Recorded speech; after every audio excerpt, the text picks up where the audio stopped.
that you're actually an entrepreneur at heart, and that's what you've always been from the get-go. Where did this entrepreneur spirit come from? People never thought it was possible to turn a film into a musical.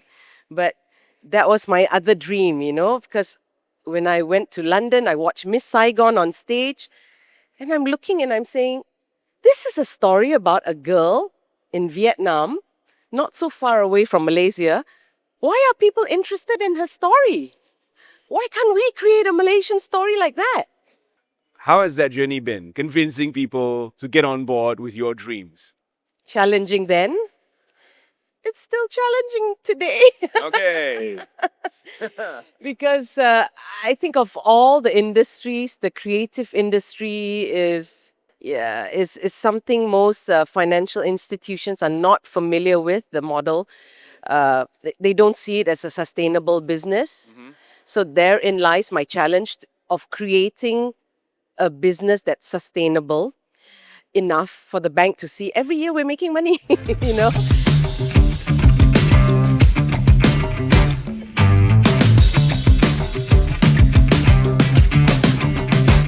Assalamualaikum, and thank you for joining us for this special episode of We Hear You, where we get in conversation with the individual behind one of the most iconic movies of all time, Putri Gunung Ledang.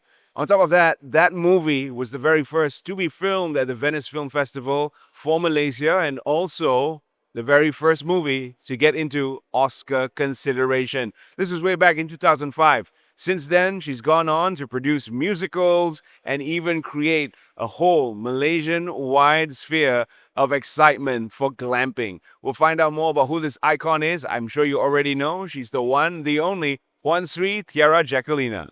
How you doing? I'm really feeling pumped. Thank you. It is quite the honor to have you here in our podcast, a very humble podcast. Happy to do this for SME, actually. So let's get started. Let's take it back to the very beginning. A lot of people assume that you're a talent turned entrepreneur, that you're someone who started out as a person in showbiz and then you just dropped the show and went into business. But I've been told by a very reliable source, which is yourself, that you're actually an entrepreneur at heart, and that's what you've always been from the get-go. Where did this entrepreneur spirit come from? Yeah, you're right, Terence. Actually, a lot of people assumed that it was stardom first, stardom. But contrary to popular belief, I've always wanted to be an entrepreneur.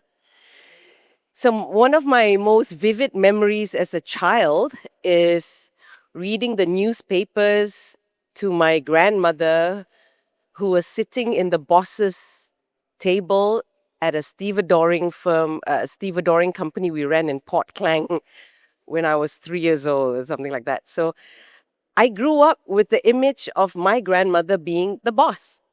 Yeah, so it was not surprising to me that I grew up thinking women were born leaders. Yeah, so that's how it started. So what was your first business venture? Can you share with us a little bit about your very first business? Well, I think some of you SME owners might be able to relate to this. Mine was a lot more humble. Mine was a 2 ringgit company that I set up whilst I was studying business at KDU College. So for me, it was like, why am I studying costing and economics and statistics and business law? How boring is this? So I told my friend, my best friend then at the time, I said, let's set up a business to make this all make sense, And she was like, how do we set up a business? We don't know how to go into business. Look at your books in front of you. Just study this. Let's set up business today.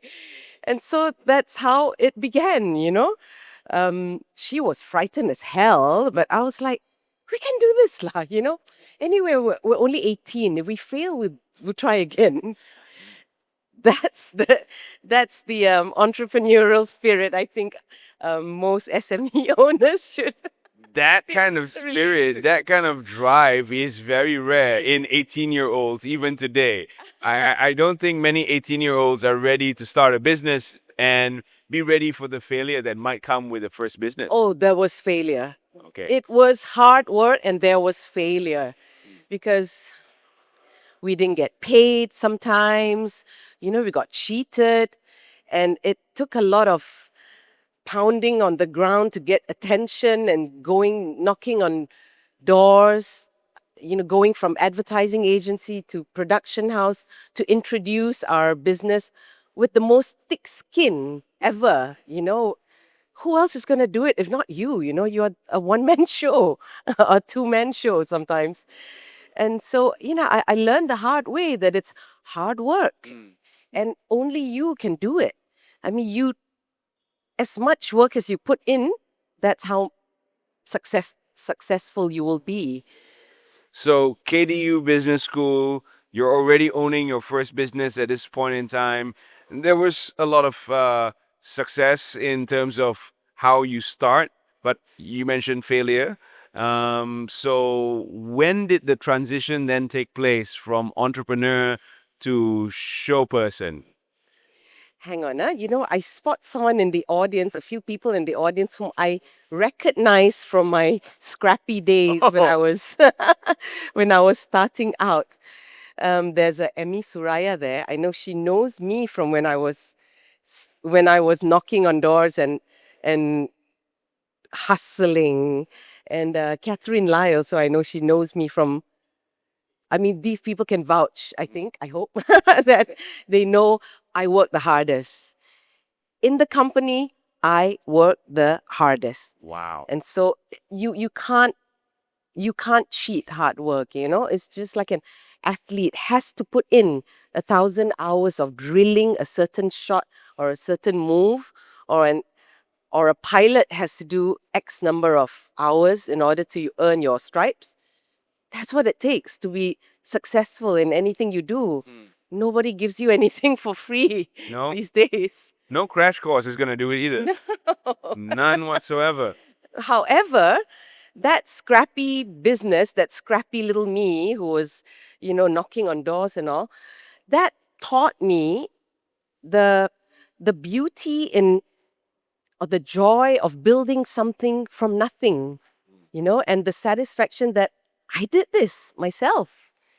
And that scrappy girl grew up 30 years later to 20 years later, maybe, to go on to make a movie called Putri Gunung Ledang.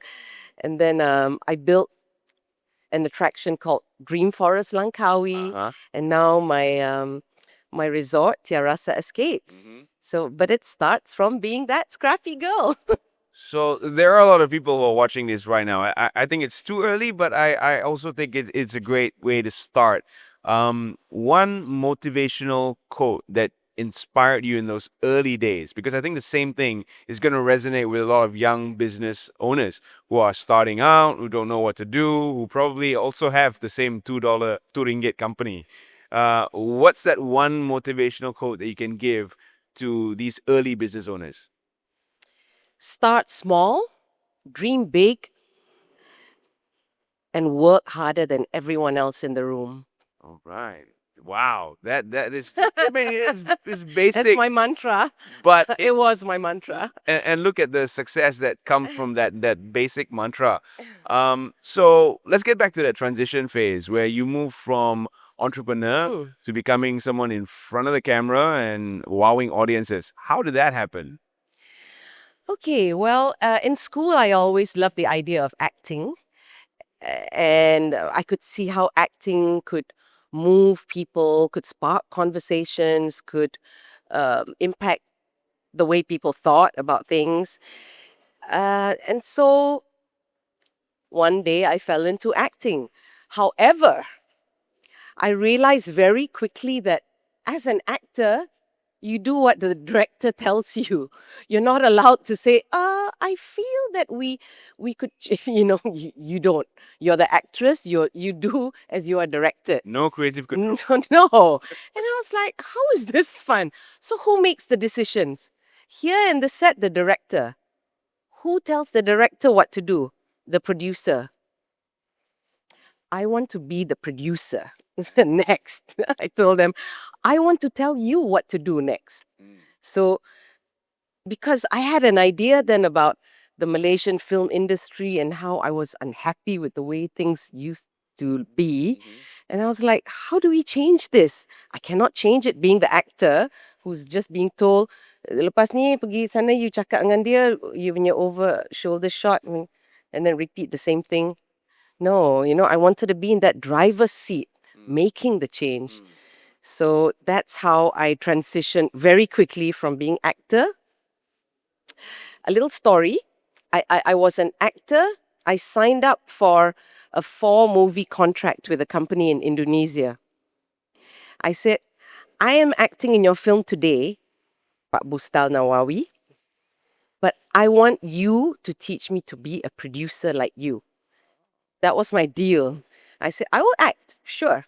You can keep me there for 2 years. I will sit and watch you work, but I want you to teach me to make money out of films. And that's what I did. 2 years of Sitting on the mentorship. learning tree of Yeah. an Indonesian producer. Yeah. So we all know about the success of Putri Gunung Ledang, but was that your very first directorial and production debut? On a big screen, yes. Yeah. Before that, I cut my teeth doing TV, sitcoms like Spana Jaya. I'm not sure if some of you may have grown up Yes, yes. watching this, Yes. and several other telemovies. But yeah, so but Putri Gunung Ledang was really the big pivotal point for me, because this was where I could actually impact change and do what I've been talking about doing all this time. The dream was big. I told Saw Tiong Hin, what do we want to do? Just a normal Malay film? No. We want to do Malaysia's first film that goes to the Academy Awards. So when we sat around a table talking to the group of people who would be doing Malaysia's first big scale film, I said that, are you prepared to work harder than you've ever worked all your life? Whoa. If you've not, you better leave the room, because we are going to go in for hard work. We're going to do a Malaysian film with 20 million ringgit, which is kacang putih compared to Gladiator or Oh, yeah. Lord of the Rings and all that. But I want Gladiator. They're like, this girl is talking nonsense. I'm like, I believe we can do it. Can you? And if you don't, you are not good. You shouldn't be part of this team. But if you are part of this team and you stay, you will be so proud to see your name in the credits 20 years from now. I don't do chinchai, it's just a waste of time. For me, you do chinchai work, mediocre work, or you do something big, it's the same effort.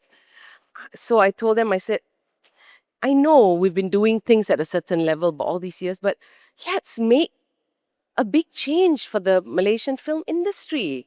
And I need an army to go into war with me today. If you're willing to, you throw down you put down, you show me your guns and let's all do this together. And it was hard work, Terence. The hardest film that was ever made in Malaysia. Filming in forests, in the open sea, and in the hot sun, and and we're building palaces where there's war scenes, working with horses, and gosh, it's just I told them, I said, I told you it would be hard work, right? It is hard work. And I can imagine the toll on you personally. You're the producer, you're the director, and you're the star of the show. You're Producer Putri Gunung and Ledang. the lead actor. Yeah, I had Saw Tiong Hin there to direct. I couldn't have done all three myself. So how did that work? Your balancing act between Oh. you're actually the person telling everybody what to do, and you're also taking direction on camera. Yeah, well, we have a special arrangement. Of course, Saw Tiong Hin. I mean, Tiong Hin understood the goal of and the dream of what we were going to do. So we were very clear, and he's very ambitious as well. He's like, which film festival shall we send this to? Immediately, Oh, we missed the Cannes Film Festival, but the next biggest one is the Venice Film Festival. How do we get there? So fortunately, he's also a big dreamer lah, like me, so it worked. It's the first Malaysian film to be actually shown at the Venice Film Festival. So Yeah, and the first Malaysian film to be shortlisted for an Academy Award. absolutely, that came later as well. So I think you open doors of possibilities for other Malaysian producers to see, oh, it's actually possible. I like to think so, and it's because everyone who worked on that film put in that effort to make it a really quality movie. That's 20 years old, Terence. So 20 years later, well, just a few months ago, I watched the film again, and I was like, let's see whether I'm going to cringe or not. But I'm not cringing. I'm feeling, hey, we did this 20 years ago. And tak adalah rasa geli ke malu or whatever, watching your old film. Yeah, I'm still very proud of it. And you started a trend, I think. After Puteri Gunung Ledang, there were other masterpieces or iconic, historic masterpieces that hope to emulate the success of Puteri Gunung Ledang. But you had a secret sauce, I think, that you didn't pass on to anybody else. What was the secret that made Puteri Gunung Ledang such a hit? I think when you're first mover, you have an advantage. But also, I don't know, I think my secret sauce is my resilience. If someone says it cannot be done, I tell him, what is your job? Okay, I do this, this, this. You tell me what you do, I'll show you how. If I can do it, you can do it. Okay? So I'm very, very resilient, and I'm very resourceful. If I cannot accept, my VP hiree is there. If someone tells me, Tiara, this one susah nak buat, I'll say, I'll show you how to do it. You tell me, okay, just show me a little bit about how you do it. I'll tell you how we can do it. We cannot say no. It's not acceptable. Betul tak? So And maybe it's because of that you are the chief dream maker. yes. So what does that title mean to you, chief dream maker? So as chief dream maker of the Infinity Group of companies, I dream up all the concepts and projects that we do. Every time we have an opportunity, we sit around and they tell me, okay, Tiara, we have this. So I sit down and this is how we're going to do it. Da, da, da, da, da, da, da, da. So I dream it up for them. Yeah, so we create resorts, we create attractions, we create shows, or we create like the Malaysia Airlines safety video. And it comes from, yeah, and the dream starts here. We're looking at the cerebral cortex that creates all this wonder. Let's take a look at how that process mapped out. We started with a movie that broke borders, that changed the way cinema was perceived in Malaysia. And then you went on to do the same with musicals. So why that transition from big screen to Broadway, so to speak? Well, once I conquered that mountain of filmmaking, I was like, next, what What do you do what next? to do next? Okay, so we went into making musicals because people didn't go to the theater in Malaysia. Yeah, People exactly. didn't even know there was a national theater. When we told people Istana Budaya existed, they were like, yeah, I know. Yeah, the Agung lives there. No! Dulu memang macam tu. Every night we started in the first season of Puteri Gunung Ledang, we started half an hour late because people were driving to Istana Negara. Oh no. They're like, Istana Budaya tu apa? So, This was before Google Maps, everybody. Yeah. This was before Google Maps. 2006. So, yeah, at the time, people never thought it was possible to turn a film into a musical. But that was my other dream, because when I went to London, I watched Miss Saigon on stage, and I'm looking and I'm saying, this is a story about a girl in Vietnam, not so far away from Malaysia. Why are people interested in her story? Why can't we create a Malaysian story like that? Okay, it's big scale. Okay, there's heart in this story. So something in me always wanted to make our own Miss Saigon, and Putri Gunung Ledang presented the best opportunity for that to happen. So mapping that out was another challenge for you. Yeah. You did the impossible again because after that, people understood what a musical was. And then you see so many other Malaysian productions that are musicals. Yeah. We have Actor Studio and all these other great production houses now kind of spiral around the country, creating opportunities for people to actually go and watch musicals.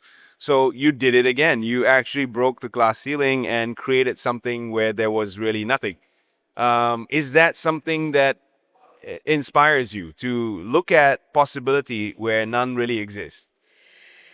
That's kind of always been my mantra as well, because I don't like doing what other people have done. Because if someone else has done it, where's the excitement in trying to repeat someone else's success? So I keep telling my team, look for something other people haven't done. Let people follow us. We don't follow people. So when we set up our first resort, glamping, nobody had ever heard about glamping. What the hell is glamping? I know camping, but what's glamping? So became that spokesperson to tell people it's glamorous camping. It's like camping in nature, but you're staying in luxury, you have like a five-star hotel's equivalent of a mattress, air condition. It's comfortable, but you're in nature. Yeah, you don't have to So build your own fire. no, we build it for you. You just come. So we started the first glamping resort in Malaysia, and now everything is glamping. Oh yeah, it's all over. It's all over the place. Everywhere. So Yeah. you did it again. That's three times. They say lightning doesn't strike thrice, but I don't know how many times it's going to be striking with you. So It's struck 4 times. there's more in that bottle, I'm sure.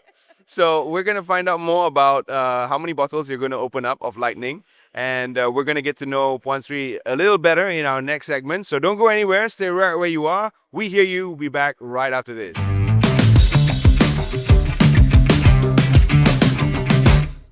Welcome back. It's a very special We Hear You with Puan Sri Tiara Jacquelina, and we're just getting to know her. We just kind of touched the surface, the tip of the iceberg, so to speak. So let's dive a little deeper.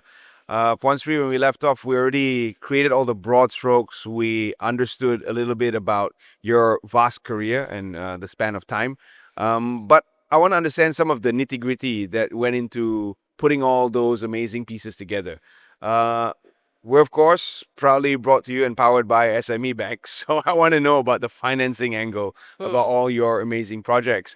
They're all creative projects. And nevertheless, these creative projects, although they might have a lot of success potential, it's very difficult to convince financiers to support you. How has that journey been, convincing people to get on board with your dreams? Well, it was challenging then. It's still challenging today. Okay. Because I think of all the industries, the creative industry is something most financial institutions are not familiar with. The model, they don't see it as a sustainable business. So therein lies my challenge of creating a business that's sustainable enough for the bank to see every year we're making money. you know. It Having said that, SME Bank has been supportive of us in a little way. Could be more supportive. And we'll be talking. And today I'm here to listen about the My SME Lady 2.0, because I understand there are some exciting new programs available for female entrepreneurs. But it's generally not easy being a woman in business. Ah. Yeah. I think it's I think the opportunities are very little, and women are always we need mentors, we need support, we need financial aid, maybe a bit more than men. We just need a bit of doors to open for you. Yeah. How has that journey been for you? Because you started very young with your very first business. As a entrepreneur, you have goals, you have targets, you have dreams. But has being a woman made it easier or more difficult along the way? Okay, first I'll tell you the tough part of trying to be a woman in business when you're 18. Okay, so when I walk into um, an advertising agency boardroom to present myself and my business, everyone's looking at, so cute, like this girl, she's a small little 18-year-old girl with a big smile.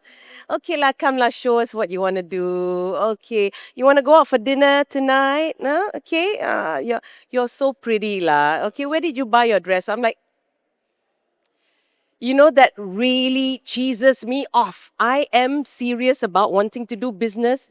Don't look at me like I'm a piece of flesh.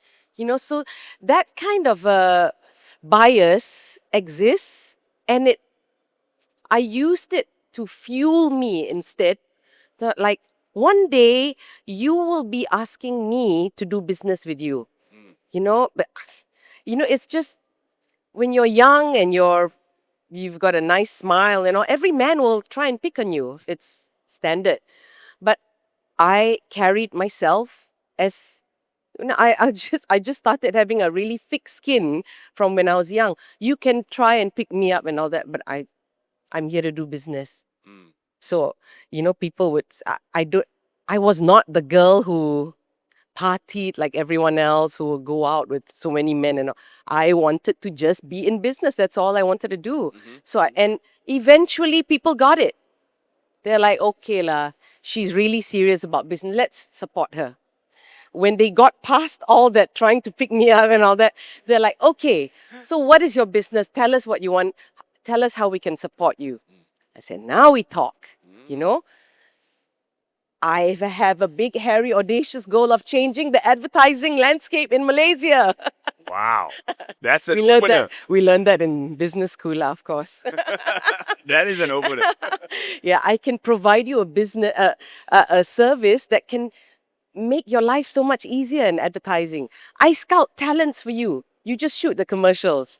You know, at the time it was new, talent casting. So anyway, they saw that I would work very hard. I would work fast, and yeah, I was good at what I did. So Working hard. I mean, you mentioned this a lot in our interview so far. Working hard has been one of the key components of you being who you are. When you work that hard, how much time do you have left for yourself to take care of yourself, to ensure that you're in good spirits, your mental health is always on point, and you're raring to go? if I can be very honest, I work very hard until today. Oh, wow. So I'm not. I don't. I don't nearly give myself enough time, and my girlfriends tell me, "You can't do this," But I love work, Terence. I've been working since I was 18.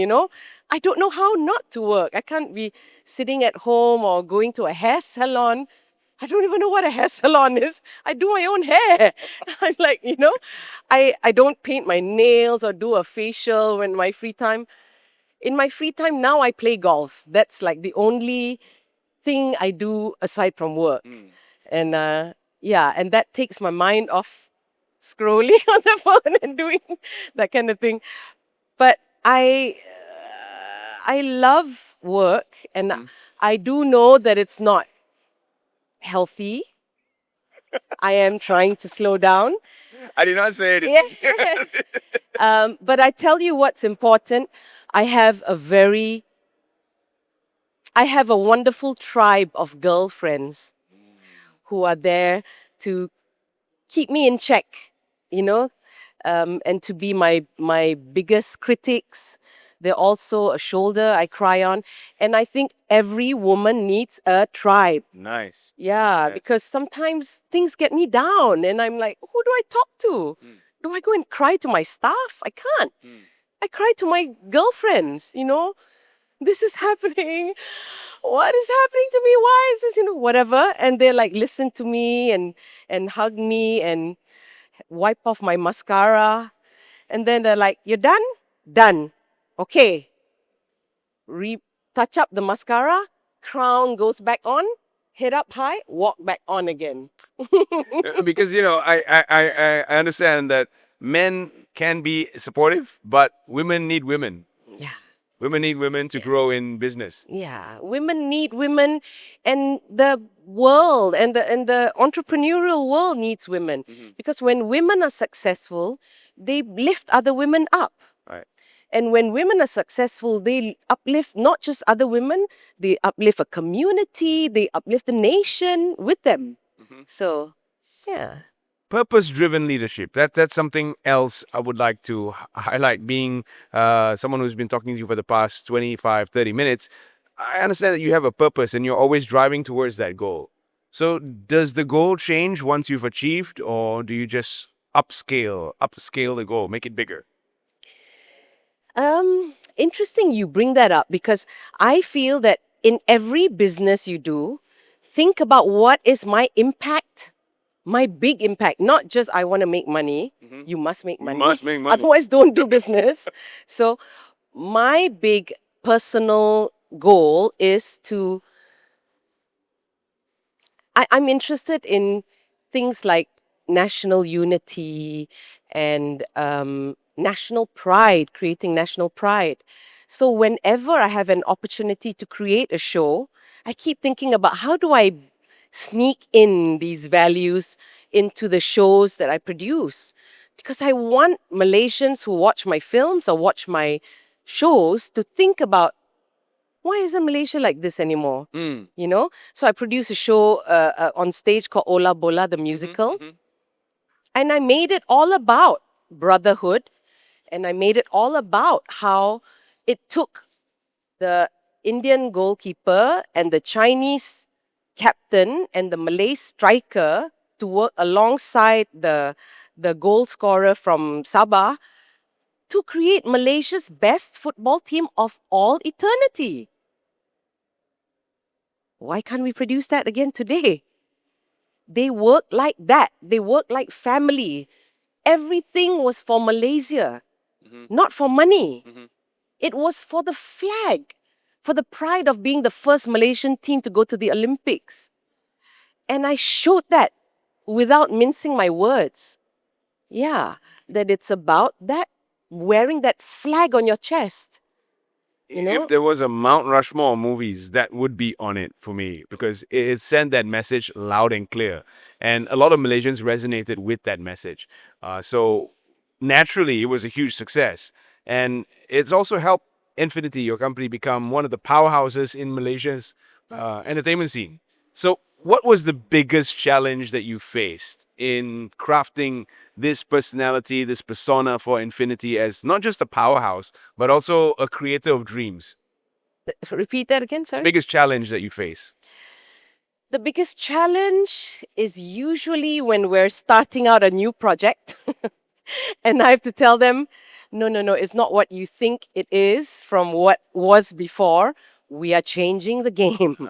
We're going to do it differently. So don't, okay, Dream Forest Langkawi.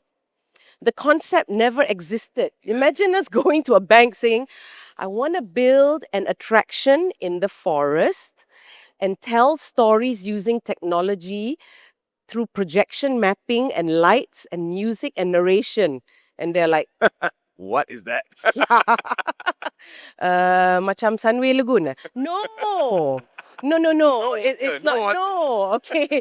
So then, macam Genting Highlands theme park. Rides. No. So just trying to get people to understand this concept doesn't exist. So stop thinking about anything else. But we're creating a new concept. So this is the fourth one. I told you, lightning struck four Lightning times. struck in the bottle. So Times already. 2 years later, only now people who have come to Dream Forest, this is what they mean. So this is when I tell my VP Hairi, invite Aznan SME to come and visit. Now you can see this is what it looks like, what we're trying to explain to you for the last 2 years. It's not easy because we're reinventing something, we're creating something, a concept that people had never heard of. So my next question would be: you started glamping. The whole industry of glamping was basically conceptualized by you.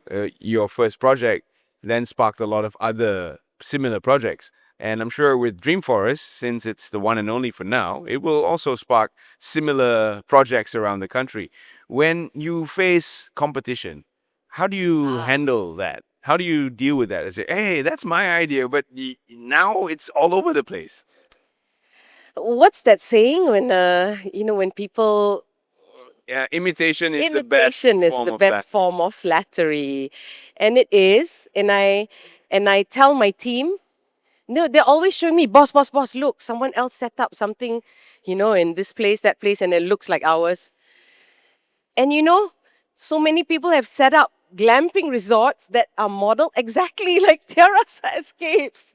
I And see I'm some not legal kidding. action in your. No, but the ID is the same. The way they set up their picnics are the same. And I'm like, the bonfire looks like ours. It's Terrasa. and they're like, how? I'm like, good lah. It shows that we're successful. If we're not successful, why would people try to imitate? The trick now is, how do you get better? How do we up our game so that we're not trying to be, so that how do we up our game so they can't keep up? So if we're at the top of the mountain, someone's always trying to climb up after you.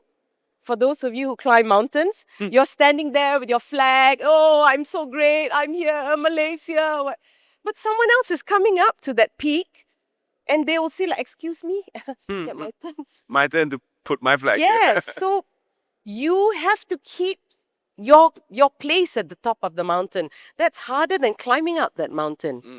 Yeah. So keep improving yourself, keep upgrading what you do, and keep thinking of new things. So people can't catch up with you. Before you think, okay lah, I got it lah, Infinity punya game macam ni.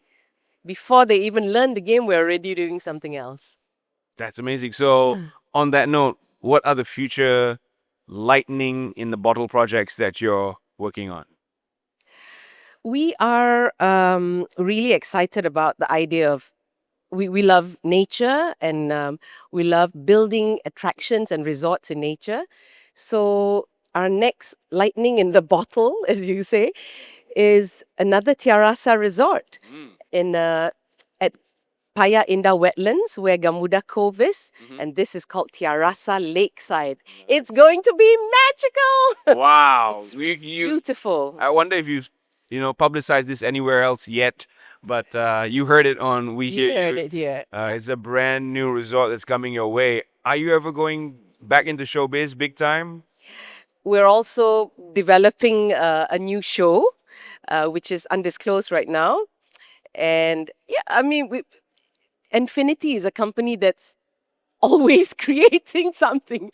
Every day we're creating a new show, we're working on a new corporate video, we're working on an immersive attraction here, there, everywhere, because it's just, it's what we do, we just sit and ideate every day to keep the juices going. So what are your hopes for Infinity in the near future? Is there a pipeline of projects that you're working on? What's the big goal, the end game, so to speak? The end game. Must they be in end game? Nice. uh, as long as I have the stamina, I want to just keep creating, new concepts and keep upping myself so I don't slide and people don't think okay lah, so easy. She just repeats what she's done before. So I want to keep thinking if it's a new resort, how can it be different from the previous one? So it's not, I don't do cut and paste lah, So it's too easy. That one, anyone, other people cut and paste lah. We reinvent. Cut and paste your model is fine. You reinvent the wheel all the time. So we're going to take another quick break, and when we come back, we'll have some words of wisdom for all our future entrepreneurs out there watching We Hear You. Don't go anywhere. We'll be right back after this. Welcome back to our final stretch in this special episode of We Hear You. We're in conversation with the one, the only, the icon, Puan Sri Tiara Jacquelina. So in this closing 20 minutes that we have, first and foremost, I want to ask you what you think being an entrepreneur is all about. On being a woman entrepreneur, right? Specifically. All right.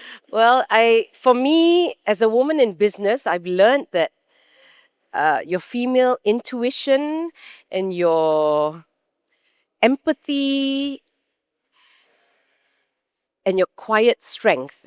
Some people see it as a weakness, but I see it as my strength. So, because men in boardrooms, when they present, they're about numbers and Right. graphs and statistics, but women are different. They, as a woman leader, I'm reading the room. I'm looking at who's tuned in, who's ready to leap. It's a very different an intuition, a female intuition, and I use that a lot as a leader in business. So I think women entrepreneurs need to lean into their femininity and channel that in their work. Let's add to that a bit. What should men understand about women in business that we don't? I mean, we obviously don't understand women, but You're not a woman. what do we need to know? Yeah, I think leading with empathy and being open to your intuition as a leader a lot more than just being guided by your head. Yeah. All right. Let's move on to ask you a little bit about what you think is lacking in support systems that are being built. They've been put in place by financial institutions, by the government. What's lacking that you would like to see added to the support system for the entrepreneurs? Specifically for women entrepreneurs, I think it's mainly access to capital, to networks, to mentorship, and the belief that they can do it. Because I've seen so many brilliant women out there who have the ideas, who have the skills, the vision, but they just lack the support of people who believe in the businesses that they do.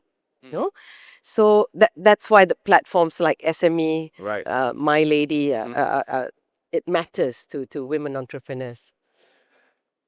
You made a case for many national projects that you worked on, Ola Bola being one of them. These are projects that maybe started out without the intent or the infusion of a national spirit, but once it was on full display, it's clear that that was the direction, and the Jalur Gemilang was flying proud within. Did you watch it? Yes, of course. Yay. I'm one of the early watchers of that movie because I had okay. someone who dragged me along and said, okay, this one you must watch. I know you don't watch Malaysian movies, but this one you must watch. So, okay, let's watch. And it was awesome. We enjoyed that thoroughly. There were a lot of goosebump moments in the movie and also in the musical that you produced after. So when you put these projects together, I'm sure you have an idea of what you want Malaysia to be. What is your hope for our country now that we're in our 68th year as a nation? We're celebrating our 68th Merdeka, and we'll be celebrating Malaysia Day soon as well. So what are your hopes and dreams for Malaysia? I didn't produce the movie, I produced the musical. And I wanted, my vision for the musical was for every Malaysian in that hall to feel what is it like when you hear your national anthem. Like when people at the Olympics see your national flag being hoisted. I want that for every Malaysian, to feel this is my country. I would die for it. I would do anything for it. as a child, I was always nationalistic like that, So I grew up being patriotic and wanting to do what I can for this country. For me, politics is something else lah. I don't care for politics, Whoever lah is the government. My country is the same. I live and die here, So what can you do as Malaysians to bring Malaysia to uh, to put Malaysia on the world map? Yeah, so what can you do individually? So it's a big picture. What you want to do for your business is great. What can you do for your country? What can your business do to impact the country is important for me. So when I do a show, I want people to walk out feeling, damn, I never felt like this about the country for so long. Hey, I want to go and hug my neighbor today, So these are things you do that impact the country in a bigger way that you don't see, that, it's not tangible, but you spread love. You spread love for your brother, for your neighbor, and that goes a much longer way. It's a much bigger purpose. I make my team understand this every day. I said, it's not just about making money. How do you want people to feel at the end of watching your movie, your show, your safety video? Yeah, even the Malaysia Airlines safety video, that was it would have been a simple project for me. Like, of course, so easy to just say, tali pinggang Anda berada di bawah, tempat duduk. How boring is that? Right, right. I don't even pay attention when the stewardess is talking like that, But you turned it into a whole production, a musical. And not just that, I wanted it to show all Malaysians of all walks of life Absolutely. who fly Malaysia Airlines. At that point, we were just coming out of COVID, Terence. The country was down. The aviation business was down. Nobody flew. Our Malaysia Airlines planes were grounded. And everyone was like, where are we headed? Where's the world headed? There's no future. There's nothing. So we came up with this safety video at that time. And I wanted it to be it's about Malaysia Airlines, and Malaysia Airlines is the icon of Malaysia. So I wanted people to feel good about Malaysia Airlines again.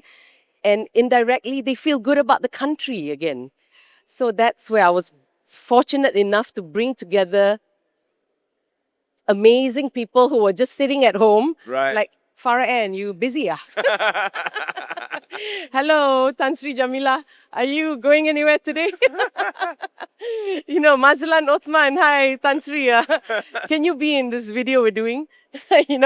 And I would have never got that chance any other time, So we put together Malaysians from all walks of life. We had rockers, we had football players, we had makcik. Everyone is represents a section of the Malaysia I love. So I wanted to put that all together as a love letter to Malaysia. Yeah.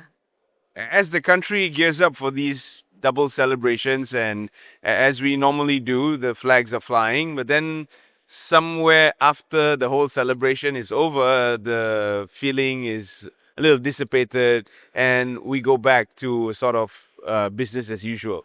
But in this normal life that we have every day as Malaysians, what is the one thing that you would like to see more Malaysians do that would sort of bring out that patriotic spirit? I think everyone should fly the Malaysian flag. I have it on my car, on my house. I wear my Malaysia Day T-shirt every National Day. But beyond that, it's also thinking yourself about what is my contribution on that day, on Malaysia Day, and on Merdeka Day. Think about what it means to be Malaysian, and think about what is my place in this country. What is my contribution? What do I want to leave behind for the country? That goes a longer way than just wearing the T-shirt or flying the flag. So today I want to impact the country like this forever. So go out and make your mark, Malaysians. Puan Sri Tiara Jacquelina has certainly scaled mountains for us. So it is definitely time that we think about what we can do as Malaysians as we move forward into our 68th year of being a country. Wow, what a journey. We'd like to once again ask you a question that I asked you in the earlier part of the show, which is, of course, advice for entrepreneurs. But this time, let's skew it to the women watching this program right now who are also potentially going to be taking advantage of the My SME Lady 2.0 initiative, which is mandated by the government and supported by SME Bank. So, what is the one takeaway that you'd like to share with budding women entrepreneurs out there, and also entrepreneurs who are already in business, struggling, going through the hustle and bustle as you once did? Okay, can I give a few? Go right ahead. Go right ahead. So, be the author of your own story. Make it a good one. You have the chance to create your story today. Make it something you want to leave behind and that everyone will want to tell your story proudly. And then I also want to say, create your own stage. If there doesn't exist a stage that you're looking for, you create your own one. Don't wait. Build your own movement. Whatever you believe in, make it shine through all the projects that you do. And for women, lean into your femininity because that is your superpower. Yeah. So be wildly creative, be fearlessly brave, and be proudly Malaysian. Thank you.